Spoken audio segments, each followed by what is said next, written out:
You're watching WPTA-TV, 21 Alive News at 6, with Keith Edwards, Melissa Long, Chief Meteorologist Curtis Smith, and Dean Pantesi. Good evening, I'm Melissa Long. And I'm Keith Edwards. Topping tonight's news, Indiana's governor says it's for real. Indiana is in a budget crisis. As expected, revenues are down and the budget deficit continues to climb. And today he announced 3 spending cuts. 21 Alive's Diana Lee went to Indianapolis for the announcement. Diana, this is really just the start of the belt tightening. Yes, Melissa, you're right. Governor Frank O'Bannon says it is his responsibility to bring the state out of its financial problems, and he is stepping hard on the brakes now. So fasten your seat belts. It's going to be a bumpy ride. With that, the governor announced that he was cutting spending in 3 different areas. A state hiring freeze is now in effect. Out-of-state travel by state employees was being cut in half, and all capital projects not already under construction are now stopped, except for those dealing with safety or health issues. Next time you need to make a call from a Verizon payphone, be sure to have some extra change. The price of a call on Verizon payphones has gone up to 50 cents from 35. Verizon is on the process right now of changing about 6,000 phones across the state. The company currently operates more than 70% of payphones in 33 states. Officials say the 43% hike is due to the popularity of cell phones. Country Club, a good day for a golf outing with lots of sunshine and temperatures into the middle 70s. Tonight we'll see clear skies and temperatures down into the 60s by 9, and even by midnight we'll already be down into the 50s with those clear skies. Very cool temperatures coming tonight. 56 degrees to start off the day tomorrow. And that honor this week to the DeKalb Lady Baron volleyball team, who last Tuesday night went into unbeaten Concordia and handed the talented Lady Cadettes their first and so far only loss of the year, 15-9 and 16-14, led by the efforts of Jackie Recker with help from everybody else. As a result, 21 Alive and Papa John's will visit the Lady Barons on Wednesday to honor them with a pizza feast from Papa John's. Congratulations to the DeKalb Volleyball Lady Barons, our 21 Alive Papa John's Team of the Week. And in tonight's good news, an Ohio man is in the midst of a 3,400-mile odyssey to honor the Lincoln Highway. Craig Harmon dropped by Fort Wayne's Lincoln Museum today in a fire truck dubbed the Spirit of the Lincoln Way. Harmon is founder and director of the Lincoln Highway National Museum in Galion, Ohio, and he's hoping to make it to San Francisco by next month along America's first transcontinental highway.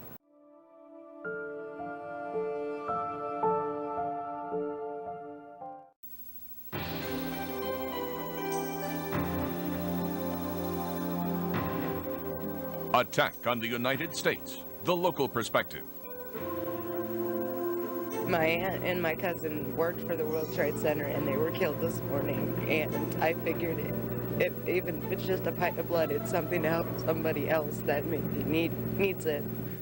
The terrorist strikes in America hit close to home here in Fort Wayne. I'm Keith Edwards. And I'm Melissa Long. We'll return to ABC's coverage of today's tragic events in just a few minutes. Right now, though, we want to bring you up to date on the effects of the attacks here in our area and how local residents are reacting. Now, first of all, air travel in and out of Fort Wayne International grinds to a halt in response to the deadly terrorist attacks in the eastern U.S. today. It's a story 21 Alive's Jeff Newmeyer has been following throughout the day. He joins us now live from the airport. The facility is closed right now, Jeff. Indeed, Keith. Before 10 a.m., all flights in and out were canceled. And as you can see, the airport itself is blocked off and it's shut down till at least 5 a.m. tomorrow. After the terrorist attacks out east, precaution was the order of the day. Before the airport closure, security officers closely watched the terminal entrance, making sure no vehicles were left unattended out front. Later, a bomb-sniffing dog searched the buildings inside to ensure no explosives had been brought in on the sly. The word that kept coming up on the screens of flight monitors, canceled. Airport authority officials not sure when travel might resume. Stay home, contact us or contact your airline. Also, we're going to put it on our website.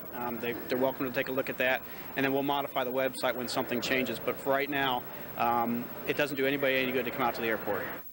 Tom and Stephanie Mueller from Harlan were ready to board a plane bound for Las Vegas for their one vacation of the year when they heard the World Trade Center towers had been rammed by jet planes. We went in and started watching TV, and the Pentagon had a fire there, and then probably 10 minutes later they announced everything was closed till 5 o'clock tonight. There was nothing to Las Vegas tonight, so pretty much we just have to cancel our trip now.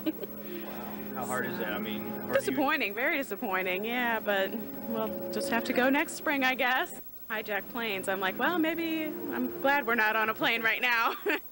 We happened onto a group of 8 people expecting to fly to Maui, hoping now they can rebook flights on Wednesday.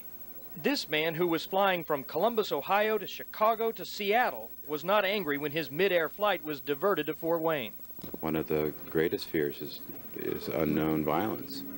And here we have no way really protecting ourselves other than taking the most basic of precautions. So I'm sure that people are terrified today.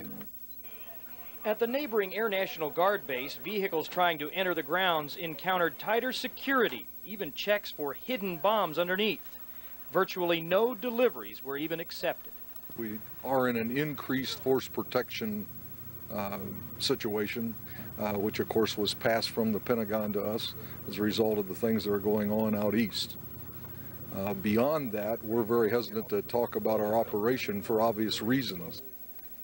Now again, the airport closed till at least 5 a.m. tomorrow. No flights till at least noon tomorrow. Stay tuned to 21 Alive for updates. Reporting live from the airport, I'm Jeff Newmeyer. Back to you, Keith. Sorry, Jeff, I'm just going to say, which is the case for most every airport across this country. Thank you for that update. Sure. Melissa? And Governor Frank O'Bannon says he is horrified and saddened by today's attacks at the World Trade Center and the Pentagon. He has put Indiana on a state of alert and says precautions are being taken to ensure public safety. Fort Wayne has also taken its own precautions, although Mayor Graham Richards says there's no indication our community is under any direct threat. There were no mass evacuations in Fort Wayne, but Richard has called for 24-hour protection at certain facilities in the city. The federal building in Fort Wayne was closed for the day. We are, however, doing things as a preparatory and alertness measure in setting aside what we call ready alert situation, meaning that off-duty fire and police personnel are ready to respond. Richard says the city is staying in constant contact with state and federal officials to determine how long the alert should remain in place. Well, Fort Wayne's 4 hospitals are on standby, including St. Joe's Burn Center, in case any patients need to be flown here from the East Coast. At the same time, people flock to the American Red Cross to donate blood. In fact, 100 people who showed up to donate blood were given appointments for later this week, but they didn't mind saying they felt they needed to do something.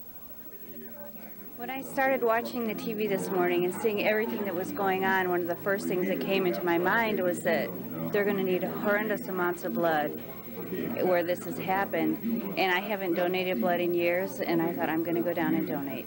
If you'd like to donate blood, call the Red Cross at 1-800-GIVE-LIFE. The person on the phone will help you make an appointment and find the nearest site for you to donate blood. People in the city of churches flocked to their places of worship today. They were trying to find some sense of comfort in their faith. 21 Alive's Diana Lee is in downtown Fort Wayne at the Cathedral of the Immaculate Conception. Diana, many churches are open to people needing peace this evening. That's right, Melissa. They were open this afternoon for moments of silent prayer. Others had services, as a matter of fact, in about an hour from now at 7 o'clock. The Immaculate Conception Catholic Church here in downtown Fort Wayne will be holding a special mass now to pray for the victims' families. But John Darcy, the bishop here, said that they're also praying for the entire country. Now, he says that through this all, we should remember that good outweighs evil.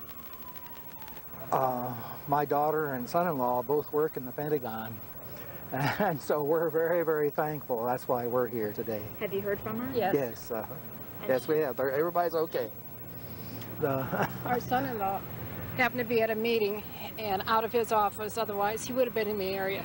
The Bass family, like others, are grateful that their loved ones are alive. One woman who attended Mass just got home from New York on Monday night.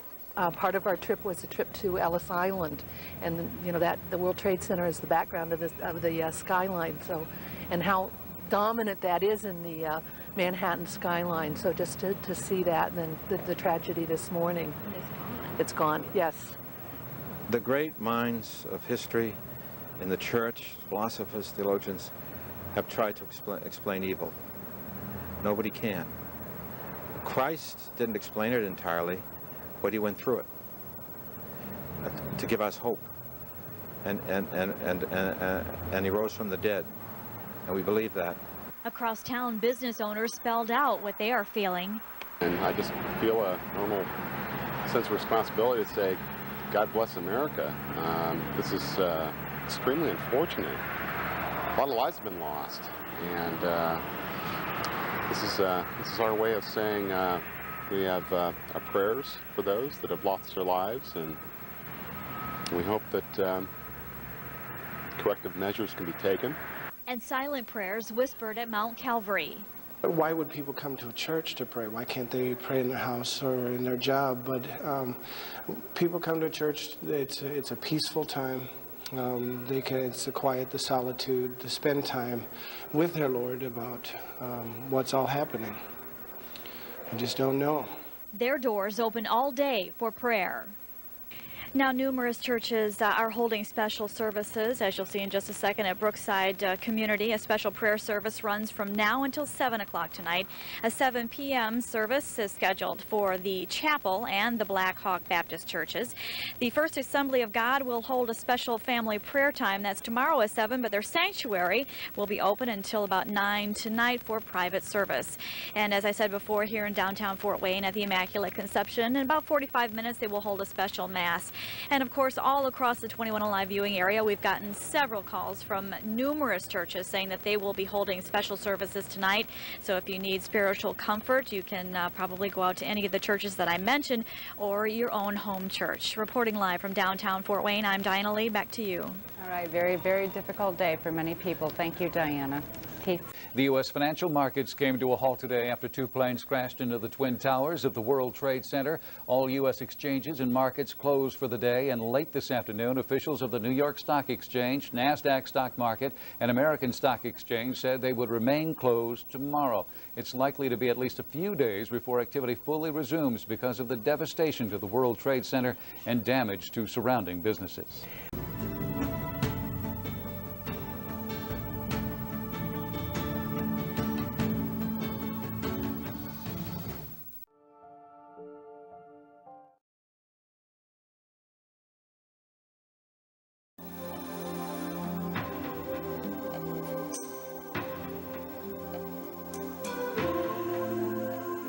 Today, our fellow citizens, our way of life, our very freedom came under attack in a series of deliberate and deadly terrorist acts.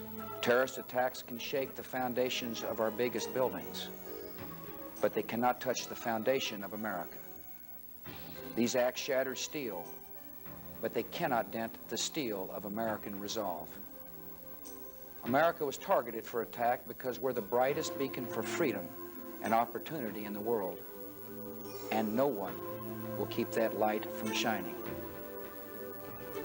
Good evening to you. I'm Keith Edwards. And I'm Melissa Long. And that was, of course, President Bush as he addressed the nation on what is the worst terrorist attack on U.S. soil in history. What many believed would never happen here became reality this morning as two hijacked airlines crashed into the World Trade Center, eventually reducing the New York landmarks to rubble. The attack happened just after 8:30 New York time when the first airliner slammed into the North Tower, and then 18 minutes later, a second plane crashed into the South Tower. About an hour after that, a third plane crashed into the Pentagon. Untold numbers of people are dead, as well as tens of thousands injured. President Bush is calling for swift action against those responsible. The search is underway for those who are behind these evil acts. I've directed the full resources of our intelligence and law enforcement communities to find those responsible and to bring them to justice. We will make no distinction between the terrorists who committed these acts and those who harbor them. President Bush went on to say it will be business as usual for the federal government tomorrow and that every branch affected by today's attacks will be full and operational. Now, the attacks on New York and Washington today shocked the world, including all of us right here in Fort Wayne. And the feelings of helplessness and anger that prevailed left many with nowhere to turn but to their faith. And a number of area churches held special services. 21 Alive's Diana Lee takes us to one prayer service.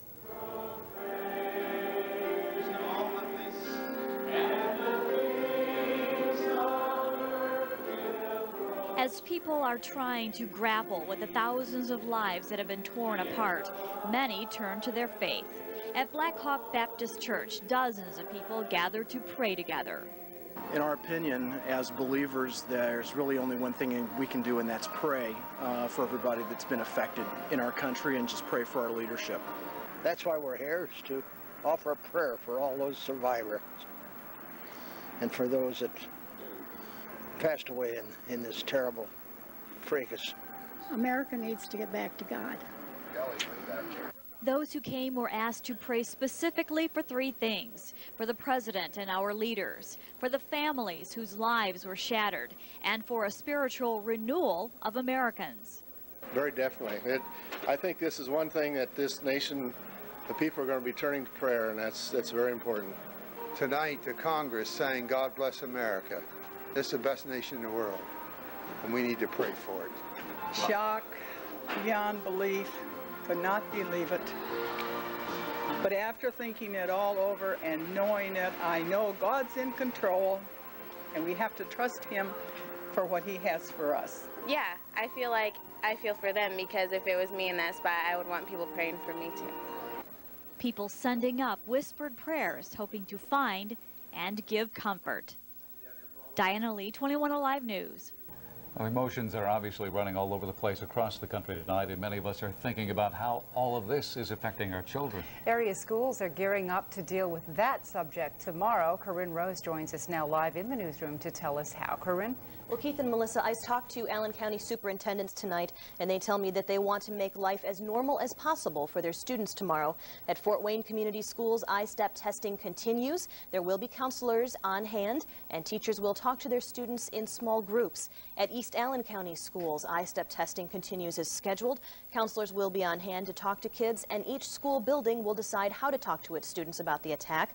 And over at Northwest Allen County Schools, Superintendent Steve Yeager tells me tonight that I-STEP testing will continue, but that the graduation qualifying exam has been moved to Friday. The district will also have counselors on hand to talk to the students, and the administrators already talked to students today. Now, Southwest Allen County Superintendent was not available for comment tonight. Keith and Melissa, we're all hoping it's back to business as usual tomorrow. Back to you. All right, and so does everyone else. Thank you, Corinne. Well, the terrorist attacks on the U.S. have affected Americans in an unusual way. Numerous people across the country, as well as those here in Fort Wayne, have been rushing to the gas station since this morning's events. And 21 Alive's Jeanette Liu joins us live from the BP station on Coliseum Boulevard. Jeanette, what is everyone's fear? Jeanette? Melissa, folks are worried about soaring gas prices with the fear of a fuel shortage because of today's disasters. Now, people have been lining up throughout the day at service stations all across town. AAA officials in Fort Wayne say that at around noon, gas prices were about $1.60 a gallon. But by 2 this afternoon, prices rose to about $1.89 at most local stations.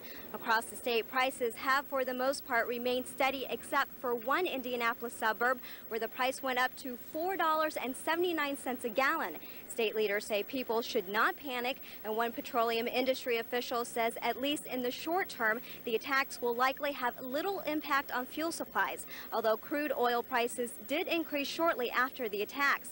The PP stations are one of the few in Fort Wayne that have kept their prices down, and folks have been taking advantage of them.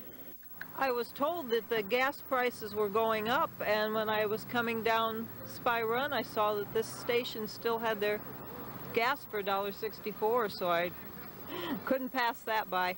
I'm topping off my tank. It's a panic situation. It's a horrific type of a thing that we're going through. I mean, it's nothing that we've ever seen before, so I think it's a natural reaction. But I think we'll live through it. Now, there have been some problems, nothing serious, where folks have gotten upset at others for cutting in lines, but security for the BP stations have kept things in order. Now, the governor's office says Governor O'Bannon wants the petroleum industry and gas station owners to avoid panic and come together. Reporting live from Coliseum Boulevard, I'm 21 Alive's Jeanette Liu. Melissa? Living in a country like America, it's easy to become complacent and feel as if this sort of thing would never really happen here. Students on the IPFW campus watched coverage on the day's events in stunned silence. Though many of the younger students expressed mostly disbelief over the attacks, others said it shadows a painful past. This just scares me and makes me wonder if, we'll ever go to war again, or, because there's a lot of young men that are here that would have to go. And since I lived through it once before, I noticed some of the kids downstairs who are much younger were kind of glib and not, too worried about it. And for me, it brings back memories. Another student told us he will soon not forget today's events and the havoc a few men have caused.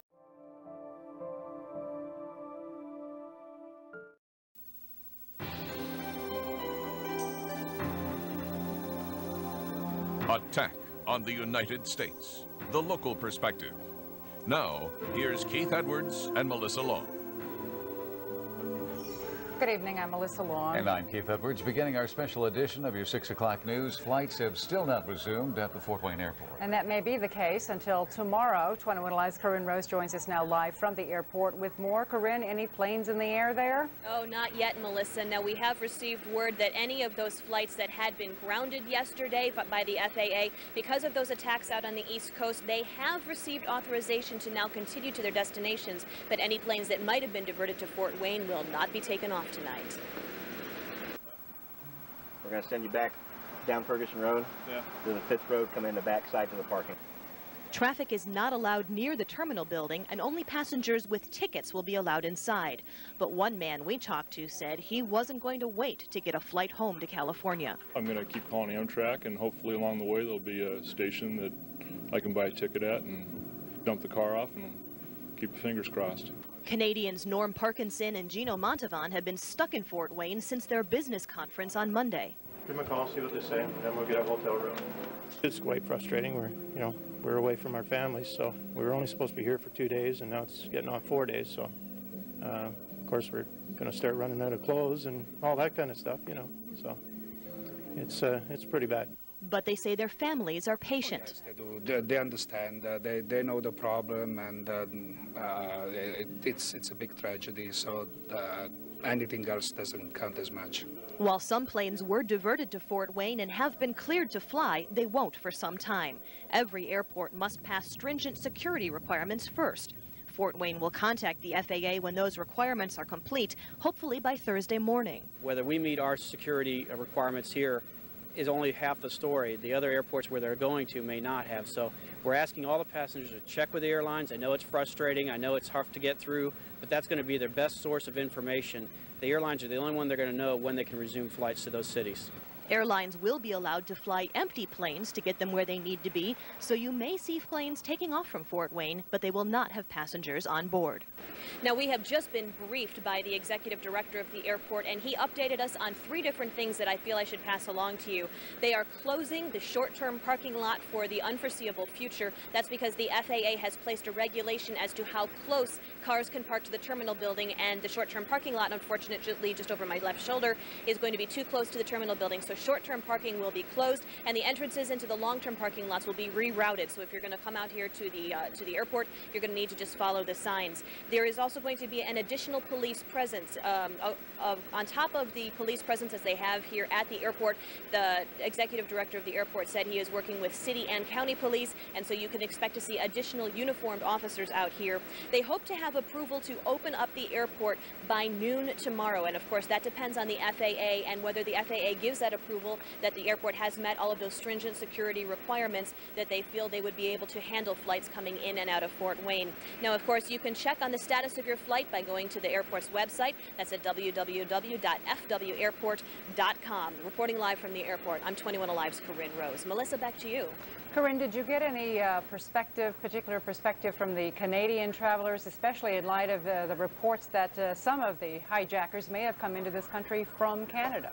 I did, and I thought that was interesting that I was able to speak to 2 Canadian men, and they said that everybody feels the same. And I said, do you feel differently because you're an international member of the community? And he said, no, when something like this happens, that borders don't mean a thing. And he said that all of his thoughts and prayers, and all of his countrymen's thoughts and prayers, are with America right now. Back to you. All right, thanks so much, Corinne. A Fort Wayne woman receives news that every family waiting on words of a loved one is dreaming about. Marcy Debert's son, Alan Moreland, was a partner in the law firm on the 42nd floor of one of the Twin Towers.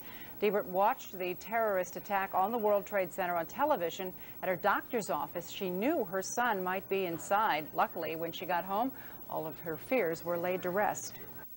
My son left a message, says, "I'm okay." He proceeded to tell me the reason he was okay was that he had stopped for breakfast and he had missed it by about 20 minutes. Alan, who is a graduate of Concordia High School, told his mom that on any other day he would have been at work at the time of the attacks. And whether you knew someone who was a victim of the attacks or just feel like you need to talk to someone about what happened, then officials at Park Center are waiting to help. They're holding support disaster group sessions now through Friday from 1 to 9 p.m. Adults and children are invited to take part in the free counseling meetings at the facility, which is located in the 900 block of East State Boulevard. Well, even miles away from where the attacks took place, it's hard to escape all that has happened with the reminders that folks are seeing everywhere they go. 21 Alive's Jeanette Liu tells us how those in Fort Wayne are showing their support for the many who have been affected by yesterday's events. The TV may be turned off, but we are still reminded of the loss our nation has suffered by the newspaper headlines, Day of Death and Acts of Evil. On WOWO Radio, Dave Macy of Macy in the Morning spoke to callers about the tragic events. We are at war. We were attacked yesterday. Our way of life has been challenged. What we hold sacred has been challenged. I think our nation should be grieved. I think our nation should be angry, and I think we should expect our country to retaliate in a fashion that does not show weakness. Many are showing the nation's strength through signs of support and American flags flown at half-staff.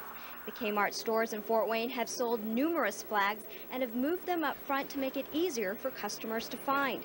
One Fort Wayne resident placed a flag on the garage door of her house and a sign saying, "No more terrorism in our country." If we could all just put our flags out and just say, no more. We're unified, and we feel that we can't keep losing innocent lives over something like this. One class of 4th and 5th graders at Washington Elementary School also displayed their patriotism and concern. The students wanted to show the community their support, how they feel about what has happened. They are aware of it, and this is a way for us to let everyone know, yes, we do know what has happened, and we care, and we're thinking of the families that have been involved.